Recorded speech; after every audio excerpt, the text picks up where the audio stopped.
He chose wealth, but didn't know the cost. Just watch till the end.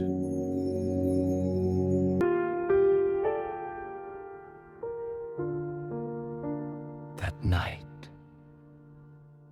something was wrong in Obinze. The wind was restless, dogs barked without reason, doors stayed shut.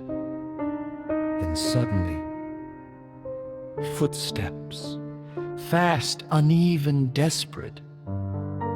A man was running through the village square, barefoot, breathing heavily, looking behind him like something unseen was close. "Please wait," his voice trembled. But no one stepped outside because they recognized him. It was Chaik, the same man who once returned with success, confidence, and pride. Now, he looked like a man who had lost something far more important than money. An old voice spoke quietly from behind a door. Some journeys don't show their ending at the beginning. Chaik stopped in the middle of the square, chest rising and falling. "I didn't understand," he whispered. What didn't he understand? To know that we must go back. Chaik was not always known. There was a time when his name carried no weight. He lived with his mother in a small house made of mud and hope. Some days they ate. Some days they simply waited for the next day. His mother, Mama Ada, worked tirelessly. Yet, it was never enough. One evening, Chaik watched as she stood quietly while someone spoke harshly to her over a small, unpaid amount. She said nothing. She just lowered her head. That moment stayed with him. That night, Chaik made a quiet promise. One day, things will change. The city that tests people. Chaik left Obinze for the city. The city was loud, fast, unforgiving. It did not care where you came from. He worked wherever he could, carrying goods, running errands, learning quickly. Days turned into months, months into years. Until one day he met a man people spoke about with respect, Chief Balogun.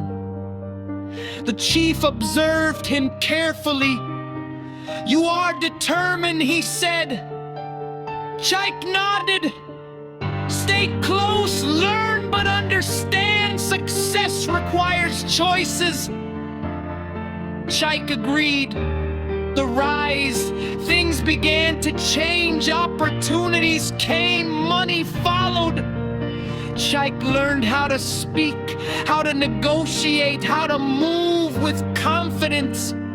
Soon, he was no longer struggling, he was succeeding. People began to notice.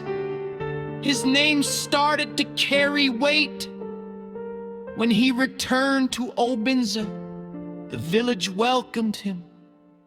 He had become a symbol of hope. But not everything could be seen on the surface. During one visit, Chaik met Amara. She was calm, thoughtful, different. She didn't ask about his success. She asked about his peace. "Are you happy?" she once asked. Chaik smiled. "Yes, of course." But Amara looked at him carefully. "Then why do you always seem distracted?" Chaik laughed it off, but her question stayed with him. They grew close and soon they chose to build a life together. As time passed, Amara began to notice things. Late calls sudden trips, moments where Chike seemed far away even when he was present. One evening, she asked gently, "Is everything as good as it looks?" Chike paused, then answered, "Yes, you don't need to worry." Amara nodded slowly, but something in her remained unsettled. The shift. Gradually, things began to change, not loudly, not suddenly, but quietly.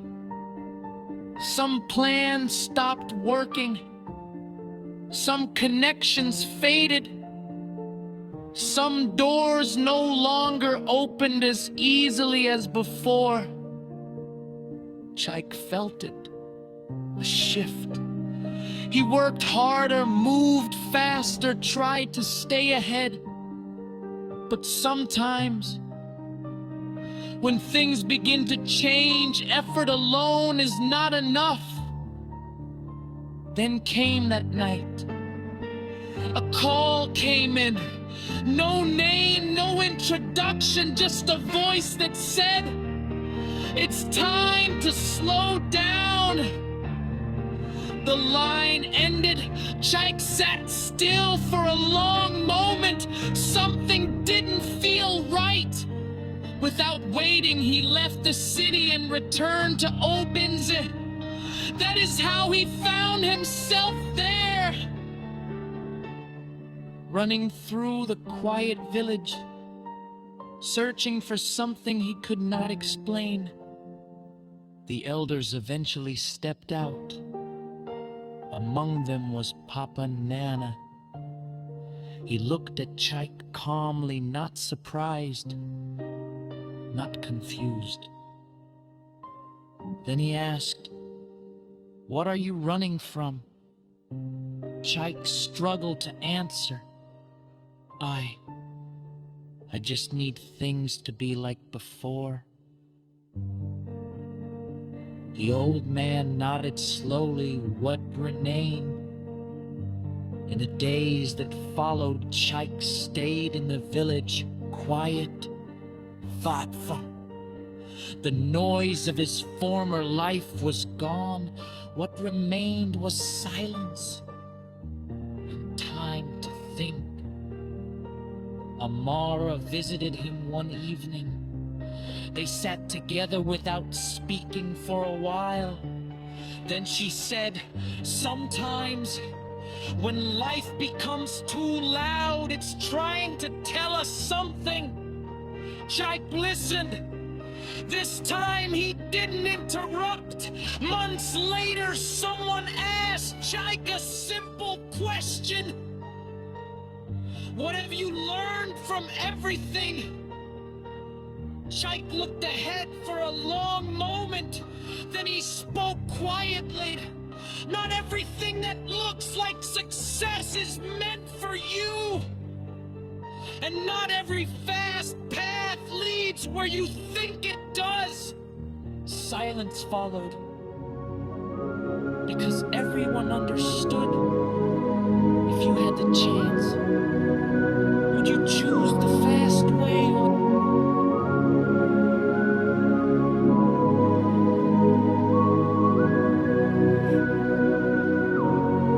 Subscribe, because here we speak truth that builds life.